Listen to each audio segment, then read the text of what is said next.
하버드 대학교 캠퍼스는 늦가을의 쌀쌀한 공기로 물들어 있었습니다. 단풍나무 잎사귀들이 붉게 물들어 바람에 흩날리는 모습이 마치 자연의 예술 작품과도 같았죠. 오늘은 언어학부에서 문자의 미래와 문화라는 특별 강연이 열리는 날입니다. 평소라면 한산에 쓸 강의실이 아침부터 분주한 기운으로 가득 찼습니다. 강의실 앞쪽에는 하버드 언어학의 살아있는 전설이라 불리는 해럴드 루이스 교수가 서 있었어요. 65의 나이에도 불구하고 그의 눈빛은 여전히 날카롭고 지적인 기운이 넘쳤습니다. 루이스 교수는 강단에 서서 강의실을 가득 메운 학생들을 바라보며 미소를 지었어요. 오늘 이 자리에 전 세계 10개국에서 선발된 언어학 엘리트 학생들이 모였군요. 여러분들은 각자의 나라에서 최고의 실력을 인정받은 분들입니다. 이 특별한 강연에서 함께 문자의 과거와 미래를 탐구하게 되어 기쁘네요. 강의실에는 미국, 영국, 프랑스, 독일, 러시아, 중국, 일본, 인도, 이집트, 한국에서 온 학생들이 앉아 있었습니다.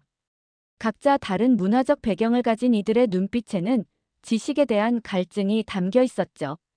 한국에서 온 박지연은 긴장된 마음으로 노트북을 펼쳤습니다. 서울대학교 언어학과 수석 졸업생인 지연은 하버드 교환학생 프로그램에 선발되어 이곳에 오게 되었어요. 그녀의 옆자리에는 일본 도쿄대학교에서 온 유토 사카모토가 앉아 있었습니다. 유토는 자신감 넘치는 표정으로 강의를 기다리고 있었어요. 루이스 교수는 천천히 강단을 걸으며 말을 이어갔습니다. 언어학에서 우리는 종종 문자를 단순한 기호로만 봅니다. 하지만 문자는 그 이상이죠. 문자는 문명의 기초이며 인류 지식의 저장고입니다. 오늘 우리는 다양한 문자 체계가 가진 특성을 살펴보고 디지털 시대, 특히 인공지능 시대에 어떤 문자가 가장 적합한지 탐구해 볼 겁니다. 강의실 안은 기대감으로 가득 찼어요. 학생들은 각자의 문화적 배경에서 비롯된 자부심과 호기심으로 교수의 말 한마디 한마디에 집중했습니다. 루이스 교수의 강연은 언제나 예상을 뛰어넘는 통찰력으로 유명했으니까요. 지현은 조용히 숨을 들이마셨습니다. 그녀는 한국의 문자인 한글에 대한 깊은 애정을 가지고 있었어요. 하지만 이곳 하버드의 권위 있는 강단에서 한글이 어떻게 평가될지 그녀는 약간의 불안함과 기대감을 동시에 느꼈습니다. 첫 번째 장의 시작은 이렇게 하버드 대학교의 강의실에서 펼쳐졌습니다. 다양한 문화와 언어적 배경을 가진 천재들이 모인 이 자리에서 문자의 미래에 대한 흥미로운 여정이 막 시작되려 하고 있었어요. 루이스 교수는 프로젝터를 켜며 첫 번째 슬라이드를 화면에 띄웠습니다. 슬라이드에는 문자의 4가지 평가 기준이라는 제목 아래 과학성, 효율성, 역사적 가치, 사용성이 나열되어 있었어요. 모든 문자 체계는 이 4가지 기준으로 평가할 수 있습니다. 먼저 라틴 문자부터 살펴볼까요? 루이스 교수는 라틴 알파벳을 화면에 띄웠습니다. 라틴 문자는 현재 세계에서 가장 널리 사용되는 문자 체계입니다. 단순함과 범용성이 장점이지만 철자와 발음의 불일치라는 심각한 문제가 있죠. 발음은 완전히 다르지만 철자는 비슷한 단어들이 많습니다. 강의실의 학생들이 고개를 끄덕였습니다. 프랑스에서 온 소피가 손을 들고 말했어요. 프랑스어도 비슷한 문제가 있습니다. 철자는 복잡한데 실제로 발음되지 않는 글자가 많아요. 루이스 교수는 미소를 지었습니다. 정확합니다. 다음으로 아랍 문자를 보겠습니다. 프로젝터에 아랍어 문장이 나타났어요. 아랍 문자는 아름다운 미학적 가치를 지니고 있습니다만 모음이 생략되는 경우가 많아 학습 난이도가 높죠. 이어서 한자가 화면에 나타났습니다. 한자는 수천 년의 역사와 깊은 문화적 의미를 담고 있어요. 하지만 배우기 어렵고 디지털 입력 시스템에서 효율성이 떨어집니다. 중국에서 온 왕리는 어떻게 생각하나요? 중국 학생인 왕리는 진지한 표정으로 대답했습니다. 한자는 우리 문화의 정수입니다. 하지만 컴퓨터에 입력할 때 여러 단계를 거쳐야 하는 불편함이 있어요. 루이스 교수는 계속해서 산스크리트어, 히라가나, 키릴 문자 등 세계 각국의 문자 체계를 차례로 분석했습니다. 각 문자의 장단점을 냉철하게 지적하면서도 모든 문자가 지닌 고유한 가치를 존중하는 태도를 잃지 않았어요. 마침내 교수는 한글 슬라이드를 화면에 띄웠습니다. 이제 한글을 살펴보겠습니다. 15세기 세종대왕이 창제한 이 문자는 매우 독특한 특성을 지니고 있습니다. 지현의 가슴이 두근거렸습니다.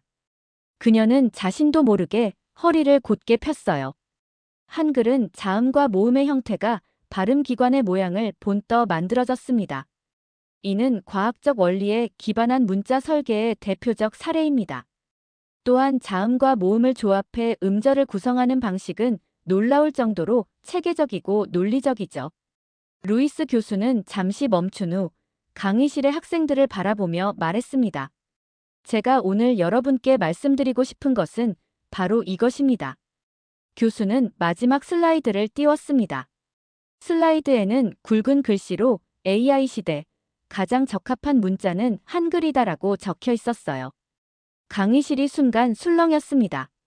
학생들은 놀라움과 의문이 담긴 시선으로 서로를 바라보았어요. 지현은 놀라움에 입을 약간 벌리고 말았습니다. 그녀는 한글에 대한 자부심이 있었지만 하버드의 권위 있는 교수가 이렇게 직접적으로 한글의 우수성을 언급할 것이라고는 예상하지 못했기 때문이었죠. 유토 사카모토는 눈살을 찌푸렸습니다.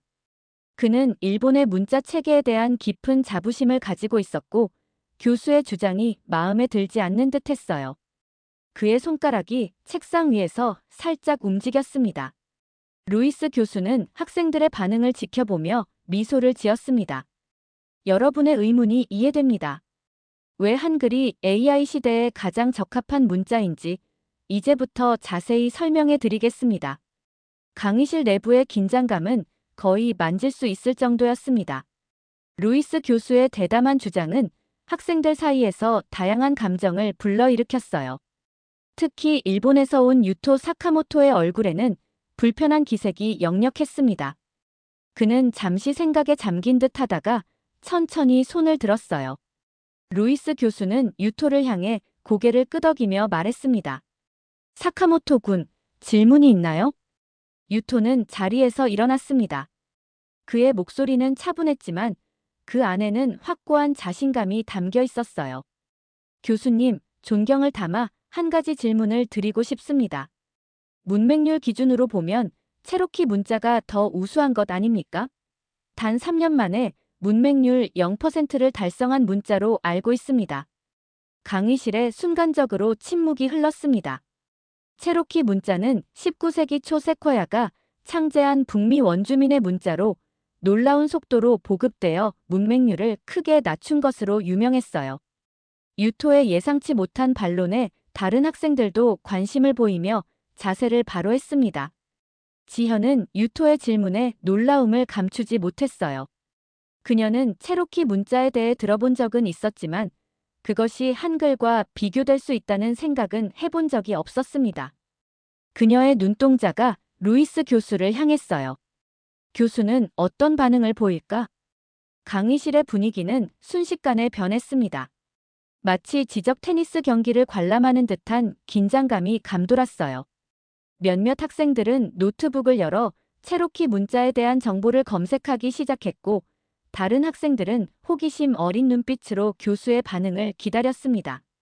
루이스 교수의 얼굴에는 미소가 번졌습니다. 그는 전혀 당황한 기색 없이 오히려 만족스러운 표정을 지었어요.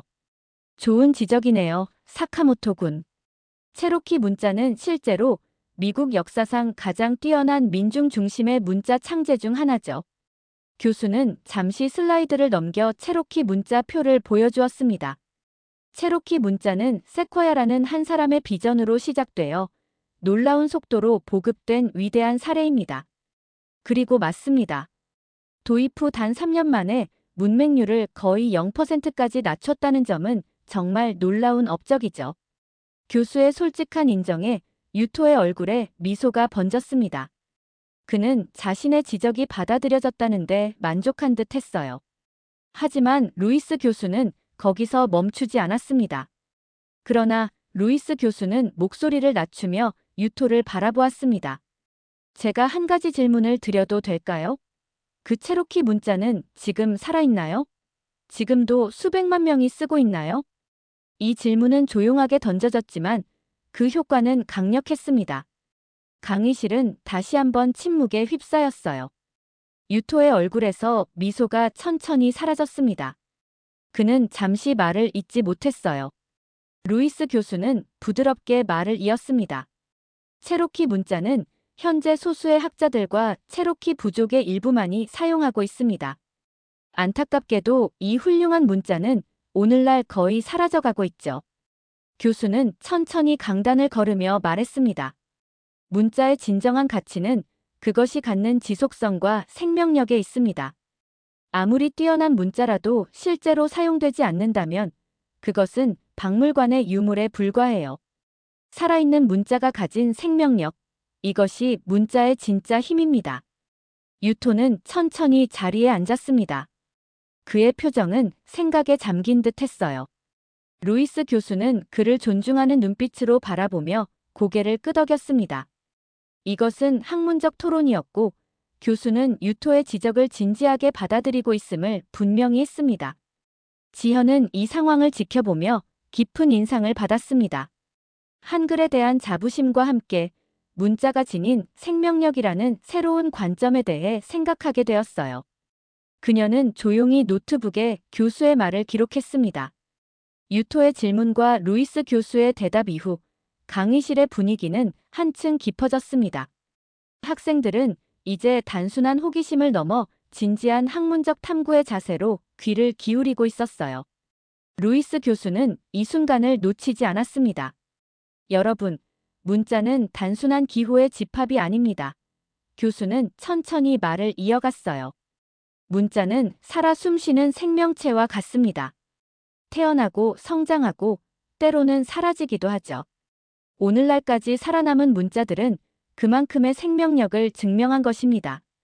교수는 슬라이드를 넘겨 여러 고대 문자들의 이미지를 보여주었습니다. 이집트 상형 문자, 수메르의 쐐기 문자, 마야 문자 등이 화면에 나타났어요. 이 문자들은 한때 위대한 문명의 중심이었지만 지금은 학자들의 연구 대상일 뿐이죠. 유토는 여전히 생각에 잠긴 표정이었습니다. 그는 다시 한번 손을 들었어요. 루이스 교수가 고개를 끄덕이자 유토는 조금 더 조심스러운 목소리로 물었습니다. 그렇다면 교수님, 일본의 가나 문자는 어떻습니까? 히라가나와 가타카나는 1000년이 넘는 역사를 가지고 있고 지금도 1억 이상의 인구가 사용하고 있습니다. 루이스 교수는 유토의 질문에 진지하게 고개를 끄덕였습니다. 사카모토 군, 맞습니다. 일본의 문자 체계는 놀라운 지속성을 보여주는 훌륭한 사례입니다. 특히 한자와 가나를 혼용하는 방식은 일본 고유의 문화적 정체성을 잘 반영하고 있죠. 교수의 인정에 유토의 얼굴이 밝아졌습니다. 그러나 루이스 교수는 이어서 말했어요. 하지만 우리가 오늘 논의하는 것은 단순한 생존이 아닙니다. AI 시대에 가장 적합한 문자가 무엇인지를 탐구하고 있어요. 이를 위해서는 문자의 구조적 특성, 디지털 환경에서의 처리 효율성, 그리고 미래 기술과의 호환성을 함께 고려해야 합니다. 교수는 화면에 일본어 문장과 한글 문장을 나란히 띄웠습니다. 가나 문자는 아름답고 효율적이지만 한자와의 혼용으로 인해 디지털 처리 과정에서 추가적인 복잡성이 발생합니다. 반면에 한글은 이때 인도에서 온 아미트가 손을 들었습니다. 교수님, 그렇다면 데바나가리 문자는 어떻습니까? 인도의 여러 언어에서 사용되고 있고 수학적 표기에도 영향을 주었습니다. 루이스 교수는 미소를 지으며 대답했습니다. 훌륭한 지적입니다. 데바나가리 문자도 분명 위대한 문자 체계 중 하나입니다. 각 문자마다 고유한 강점이 있어요. 하지만 우리는 오늘 특별히 AI와 디지털 환경에 최적화된 문자가 무엇인지를 탐구하고 있습니다. 강의실에는 활발한 토론의 분위기가 형성되었어요. 학생들은 각자의 문화적 배경에서 비롯된 관점으로 질문을 던지고 의견을 나누었습니다. 루이스 교수는 모든 질문에 진지하게 응답하면서도 논의의 중심을 잃지 않았어요. 지현은 이 모든 상황을 주의 깊게 지켜보았습니다. 그녀는 한글의 우수성에 대한 자부심과 함께 다른 문자 체계들의 가치도 깊이 이해하게 되었어요. 문자라는 것이 단순한 기호가 아니라 인류 문명의 정수를 담고 있는 생명체라는 교수의 말이 가슴에 깊이 와닿았습니다. 루이스 교수는 잠시 생각에 잠긴 듯 하다가 말했습니다. 여러분, 문자는 인류의 지식과 문화를 담는 그릇입니다. 그 그릇의 형태와 재질에 따라 담을 수 있는 내용과 보존 방식이 달라지죠. 우리는 지금 미래를 위한 최적의 그릇이 무엇인지를 탐구하고 있는 것입니다. 교수의 말에 강의실은 깊은 침묵에 빠졌습니다. 학생들은 각자의 방식으로 교수의 말을 곱씹고 있었어요. 이것은 단순한 언어학적 분석을 넘어 인류 문명의 과거와 미래를 연결하는 철학적 성찰이었습니다. 루이스 교수는 이제 강의의 중심으로 돌아왔습니다. 그는 프로젝터 리모컨을 들고 새로운 슬라이드를 띄웠어요. 화면에는 한글의 역사적 발전 과정을 보여주는 타임라인이 나타났습니다. 한글은 1446년에 세종대왕에 의해 창제되었습니다. 교수는 천천히 타임라인을 따라 손가락을 움직이며 설명했습니다. 당시 동아시아에서 지배적이었던 한자 문화권 속에서 한글은 혁명적인 발상이었죠. 그러나 창제 초기에는 양반 계층의 반대에 부딪혀 널리 보급되지 못했습니다. 교수는 다음 지점으로 손가락을 옮겼어요. 한글은 일제강점기라는 역사적 시련을 겪었습니다. 일본은 한국의 말과 글을 사용하지 못하게 했지만 한글은 민족 정신의 상징으로 비밀리에 보존되었어요. 유토는 이 부분에서 약간 불편한 표정을 지었지만 학문적 태도를 유지하며 경청했습니다. 루이스 교수는 계속해서 말했어요. 이후 한국 전쟁과 급속한 산업화 시기를 거치면서도 한글은 살아남았을 뿐 아니라 더욱 발전했습니다. 현재는 북한과 남한을 포함해 약 8천만 명이 사용하고 있으며 해외 교포 사회까지 합하면 그 수는 더 많아집니다. 교수는 슬라이드를 넘겨 국제문자 사용 분포도를 보여주었습니다. 한글의 생명력은 단순한 생존을 넘어 지속적인 발전에 있습니다. 디지털 시대에 접어들면서 한글은 그 구조적 특성 덕분에 컴퓨터 처리에 매우 적합한 문자로 평가받고 있어요. 지현은 교수의 설명에 깊이 공감하며 고개를 끄덕였습니다. 그녀는 어린 시절부터 한글의 과학성과 우수성에 대해 배워왔지만 이렇게 국제적인 시각에서 한글의 가치를 재확인하니 가슴이 뭉클했어요. 한글의 진정한 강점은 바로 이것입니다. 루이스 교수는 손을 들어 강조했습니다. 역사적 시련과 기술적 변화를 모두 거치면서도 본질적 구조는 유지하되 시대에 맞게 진화할 수 있는 유연성이죠. 이것이 바로 생명력입니다. 교수는 이어서 디지털 환경에서의 문자 처리 효율성을 보여주는 그래프를 띄웠어요. 디지털 키보드 입력 속도, AI 자연어 처리 정확도, 언어 빅데이터 분석 효율성 등에서 한글은 세계 최고 수준의 성과를 보이고 있습니다. 그래프에는 여러 문자 체계들의 비교 데이터가 나와 있었어요. 한글은 대부분의 항목에서 상위권을 차지하고 있었습니다. 특히 입력 속도와 디지털 처리 정확도 부분에서는 가장 높은 수치를 기록했어요. 물론 모든 문자 체계는 고유한 가치가 있습니다. 루이스 교수는 균형 잡힌 시각을 유지했습니다. 라틴 문자는 범용성에서, 한자는 의미 전달의 함축성에서, 아랍 문자는 심미적 가치에서 각각 독보적인 장점을 지니고 있죠. 그러나 AI와 디지털 기술이 주도하는 미래 환경에 가장 적합한 문자를 찾는다면 한글이 그 답이 될 수 있습니다. 강의실의 학생들은 이제 호기심을 넘어 깊은 이해의 단계로 들어섰습니다. 심지어 유토조차도 비판적 시각을 유지하면서도 한글의 구조적 우수성에 대해 진지하게 생각하기 시작한 것 같았어요. 프랑스에서 온 소피가 손을 들었습니다. 교수님, 한글이 디지털 환경에 적합하다는 것은 이해했습니다. 하지만 글로벌 소통의 측면에서 영어와 같은 보편적 언어의 중요성은 어떻게 생각하시나요? 루이스 교수는 미소를 지었습니다. 탁월한 질문입니다. 글로벌 소통과 각 문화의 정체성 유지 사이의 균형은 매우 중요한 주제죠. 이 부분을 다음으로 살펴보겠습니다. 루이스 교수는 소피의 질문에 대한 답변을 이어가기 위해 새로운 슬라이드를 띄웠습니다. 화면에는 AI 언어 모델 처리 속도 비교 그래프라는 제목 아래 다양한 문자 체계들의 성능이 비교되어 있었어요. 글로벌 소통의 측면에서 영어를 비롯한 라틴 문자의 보편성은 분명 큰 장점입니다. 교수는 고개를 끄덕이며 말했습니다. 하지만 우리가 주목해야 할 것은 기술의 발전 방향이에요. AI 번역 기술이 발전함에 따라 언어 장벽은 점차 낮아지고 있습니다. 이제 중요한 것은 각 문자 체계가 얼마나 효율적으로 디지털 처리될 수 있는가 하는 점이죠. 교수는 그래프의 한 부분을 가리켰어요. 이 데이터를 보세요.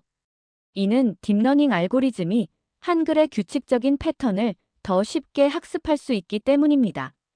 교수는 잠시 말을 멈추고 학생들의 반응을 살폈습니다.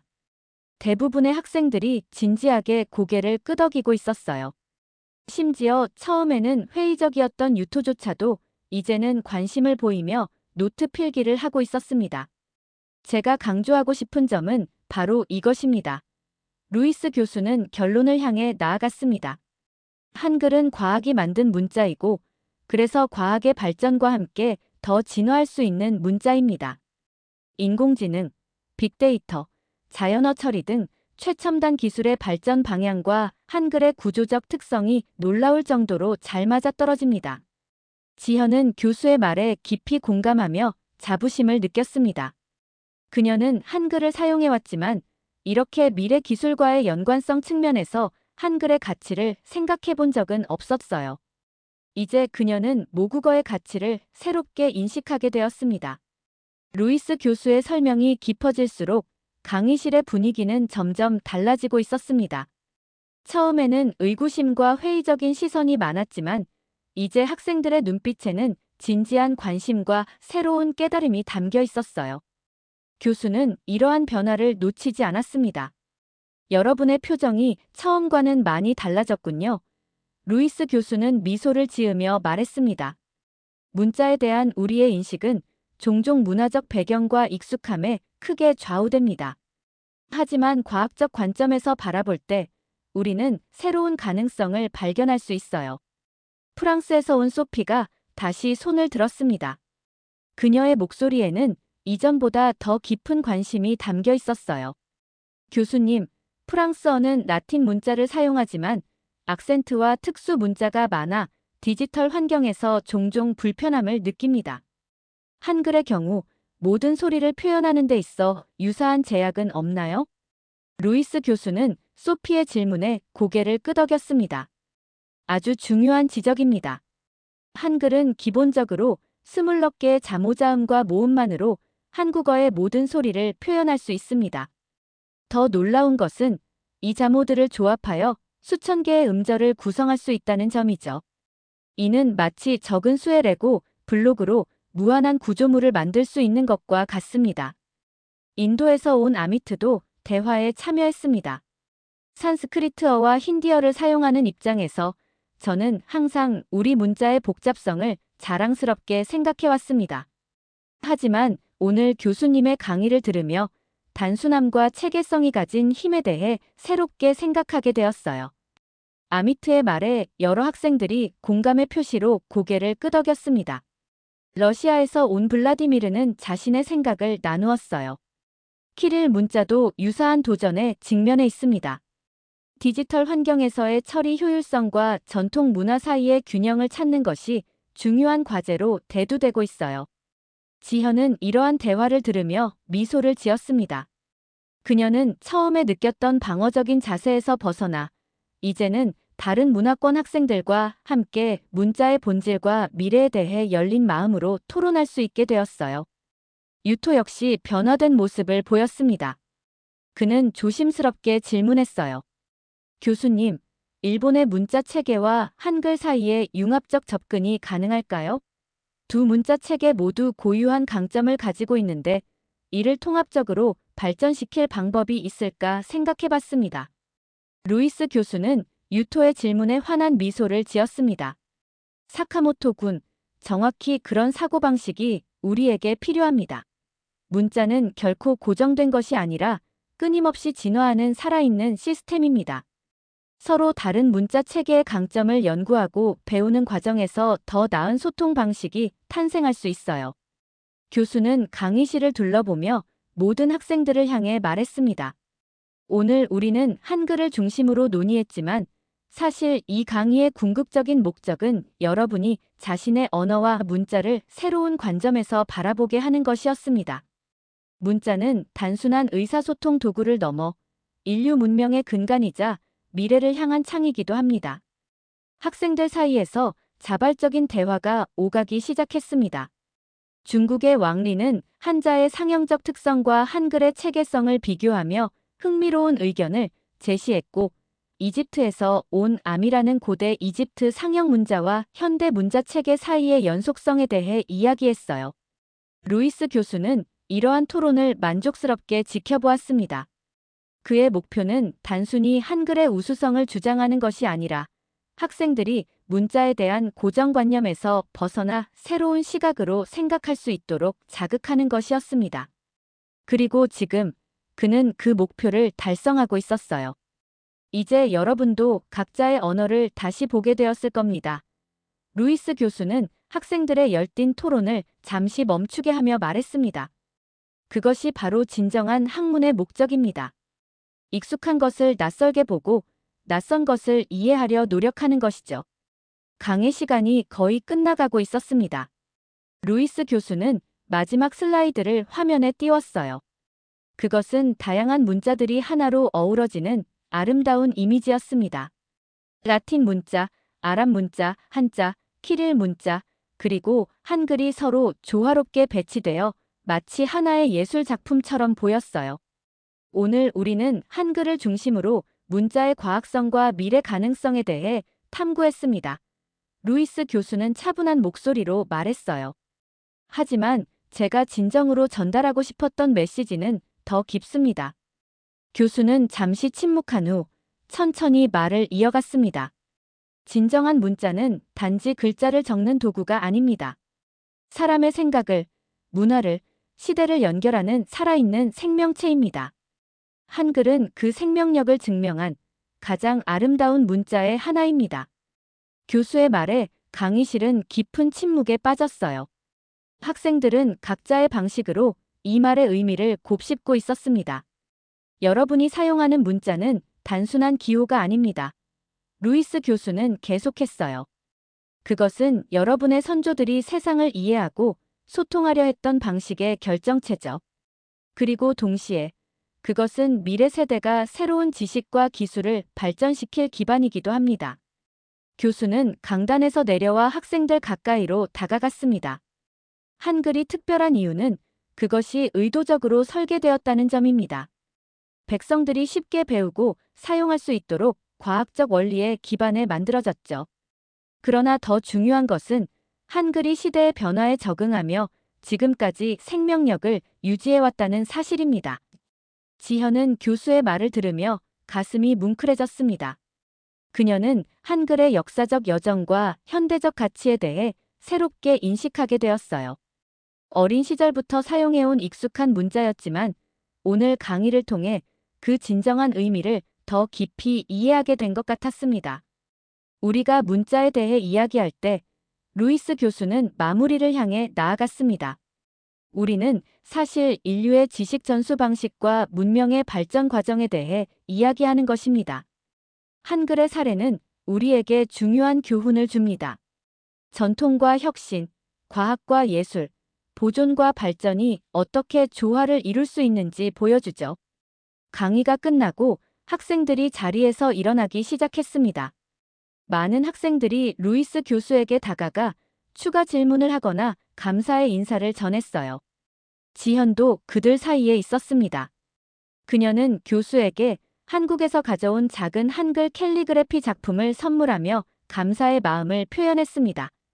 놀랍게도 유토 사카모토도 교수에게 다가갔습니다. 처음에는 회의적이고 도전적이었던 그의 태도가 완전히 바뀌어 있었어요. 유토는 진지한 표정으로 루이스 교수에게 말했습니다. 교수님, 한글에 대해 더 배우고 싶습니다. 문자학의 관점에서 일본어와 한국어의 비교 연구를 해보고 싶어요. 루이스 교수는 따뜻한 미소를 지으며 대답했습니다. 그럼 한국어 수업부터 듣도록 하죠. 지현 씨가 좋은 스터디 파트너가 될 수 있을 것 같네요. 지현과 유토는 서로를 바라보며 어색하게 웃었습니다. 문화적 경계를 넘어 학문적 호기심으로 연결된 두 사람의 새로운 여정이 시작되려는 순간이었어요. 강의실을 나서는 학생들의 얼굴에는 새로운 깨달음의 빛이 담겨 있었습니다. 그들은 각자의 문화와 언어를 더 깊이 이해하게 되었고, 동시에 다른 문화의 가치를 인정하는 열린 마음을 갖게 되었어요. 그것이 바로 루이스 교수가 이 강의를 통해 전하고자 했던 진정한 메시지였습니다. 하버드 대학교의 가을 캠퍼스에는 이제 해가 지기 시작했습니다. 붉게 물든 하늘 아래 다양한 나라에서 온 학생들이 각자의 언어로 대화를 나누며 걸어가는 모습이 보였어요. 그 소리들이 모여 하나의 아름다운 하모니를 이루는 것 같았습니다. 마치 다양한 문자들이 인류 문명이라는 거대한 교향곡의 음표들처럼 말이죠. 그리고 그 교향곡 속에서 한글은 자신만의 독특하고 아름다운 선율을 연주하고 있었습니다. 과거에서 시작되어 현재를 거쳐 미래로 이어지는 살아 숨쉬는 언어의 멜로디였어요.